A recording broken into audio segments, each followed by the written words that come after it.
Au nom du Père et du Fils et du Saint-Esprit, la grâce de Jésus notre Seigneur, l'amour de Dieu le Père et la communion de l'Esprit Saint soient toujours avec vous. Aujourd'hui, toujours dans ce temps de carême, dans ce temps de pénitence et de conversion, l'Évangile nous montre Jésus qui guérit un mur. Et il est accusé en disant c'est par les moyens du chef des démons qu'il guérit ce démon. Jésus est accusé en disant que c'est par Belzéboul qu'il guérit cet homme, qu'il expulse le démon. Jésus leur répondit, si un royaume est divisé, il ne pourra plus rien faire. D'autres lui réclament un signe encore, pour savoir s'il a le pouvoir. Très souvent, frères et sœurs, nous sommes des incrédules, nous manquons de foi. Et nous ne connaissons pas qui est Jésus pour nous. Qu'est-ce que Jésus peut faire pour nous? Jésus peut faire beaucoup de miracles pour nous. Soyons prêts à le recevoir dans notre cœur.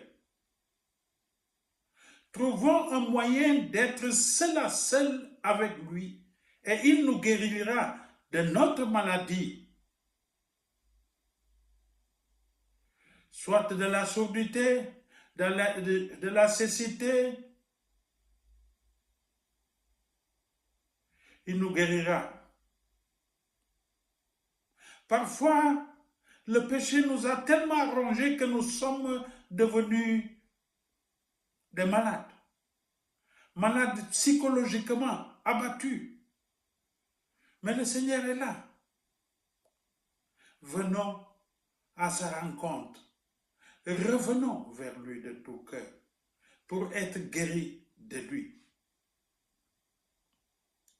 C'est quand on fait du bien que l'on sent que l'on est critiqué par les jaloux, par ceux qui ne veulent pas que nous puissions faire du bien, parce que celui qui fait du bien, c'est celui qui est insulté à longueur de journée, critiqué à longueur de journée. Mais Jésus continuera à agir parce qu'il est venu au nom de son Père pour ramener l'homme abattu par le péché, par la maladie, pour le ramener à son Père, pour le guérir et le ressusciter. Alors nous sommes prêts à le rencontrer. Nous sommes prêts à aller vers lui pour qu'il puisse nous guérir de notre maladie. Ne suivons pas ce que les autres disent. Ne suivons pas que Jésus est ceci et cela. Nous croyons en lui et nous avons confiance en lui. Mettons toute notre confiance en lui et laissons-le nous guérir de notre maladie. Pendant ce temps de carême, c'est le temps favorable où nous devons revenir à lui de tout notre cœur. Comme nous le dira Saint Paul le mercredi descendre dans la deuxième lecture. Laissons-nous réconcilier avec Dieu. Revenons vers le Seigneur de tout notre cœur. Et lui, il nous guérira de notre maladie. Mais parfois, nous avons besoin qu'il nous guérisse de la maladie pour être dans le silence avec lui. Parce que parfois, nous parlons trop. Il a guéri celui qui était mieux. Mais parfois, il faut qu'il nous guérisse de notre bavardage. Nous bavardons trop, nous parlons trop, nous parlons de ce que nous ne connaissons pas, nous parlons de ce que ne nous intéresse pas. Nous parlons souvent des autres, c'est la médisance, c'est la jalousie, c'est tout cela. Nous avons besoin que le Seigneur nous guérisse de cela et qu'il puisse nous faire taire de notre bavardage qui déborde et qui commet des péchés très souvent.